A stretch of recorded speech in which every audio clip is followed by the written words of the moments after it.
Des négociations directes entre Russes et Américains se sont ouvertes le lundi 10 janvier à Genève. Alors, pourquoi ces négociations? Il s'agit de mettre fin à des tensions extrêmement fortes, puisque le fait que la Russie masse plus de 100 000 soldats à la frontière de l'Ukraine a fait craindre une invasion d'une partie de l'Ukraine par la Russie et une guerre entre la Russie et l'Ukraine qui aurait eu des conséquences, bien sûr, puisque les Occidentaux n'auraient pas pu accepter cela. Y a-t-il vraiment eu un risque de guerre? J'en doute. En fait, on peut penser que Poutine faisait plutôt monter les enchères et que, par ailleurs, si on peut lui reprocher beaucoup de choses, pas celui de manquer de réalisme, mais il est peu probable que Poutine veuille envahir le Donbass pour l'avoir sur les bras, gérer une sorte de bourbier stratégique et avoir une région qui économiquement ne représente plus beaucoup d'intérêt. Mais Poutine a réussi à redevenir un interlocuteur incontournable pour Biden et les Russes se mettent de nouveau au niveau des Américains, ce qui est relativement inespéré vu le poids respectif sur le plan stratégique, sur le plan économique,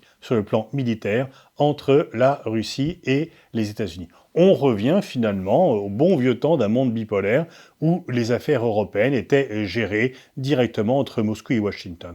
Et à chaque fois, c'est le même problème. Les Européens en fait, se plaignent dès qu'on se désintéresse d'eux, mais ils se plaignent également s'ils sont mis de côté, et en l'occurrence, on va parler de l'Europe sans que les Européens soient à la table. Ils sont au menu, ils ne sont pas à la table. Alors, qu'ont à gagner Russes et Américains à agir ainsi? Pour les Russes, eh bien, c'est une fois encore la reconnaissance d'un statut qu'ils n'ont pas. Poutine peut apparaître comme un géant géopolitique, ce dont il n'a pas tout à fait les moyens, mais dont il garde toujours la volonté et il est ensuite perçu comme tel. Alors bien sûr, il ne va pas obtenir ce qu'il demande. Il n'y aura pas d'engagement formel de la part des États-Unis de ne pas accepter l'Ukraine dans l'OTAN. Il n'y aura pas d'engagement formel de retirer les troupes américaines de la région, mais en tous les cas, il aura obtenu, il est au cœur de l'actualité stratégique. Du côté américain, quels sont les bénéfices? Biden apparaît de nouveau comme le chef de file du monde occidental et les États-Unis essayent de resserrer les rangs.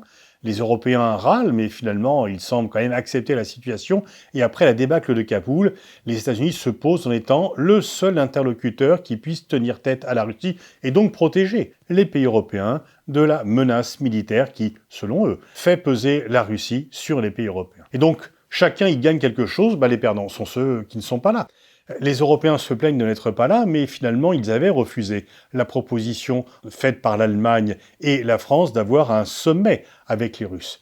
Ils n'ont pas voulu donner cette victoire à Poutine. Poutine a une victoire encore plus importante, finalement, en négociant directement avec les États-Unis. Et l'Ukraine également est perdante, puisqu'on parle d'elle et elle n'est pas non plus présente. Les Allemands et les Français avaient fait cette proposition aux autres pays européens, ils ont été vaincus, mais peut-être qu'ils auraient dû ne pas s'arrêter là et continuer à avancer, parce que finalement, on est passé des accords de Minsk, où étaient présents les Ukrainiens, les Russes, sous les auspices de la France et de l'Allemagne, qui ont permis de mettre fin au plus fort des combats et, disons, de geler provisoirement le conflit entre la Russie et l'Ukraine.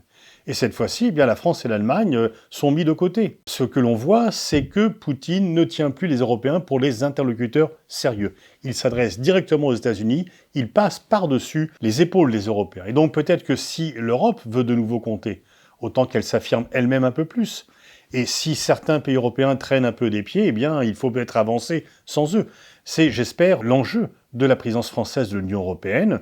Parce que nous sommes passés d'une situation où la France et l'Allemagne avaient géré un conflit extrêmement grave entre la Russie et l'Ukraine et avaient permis de trouver une solution.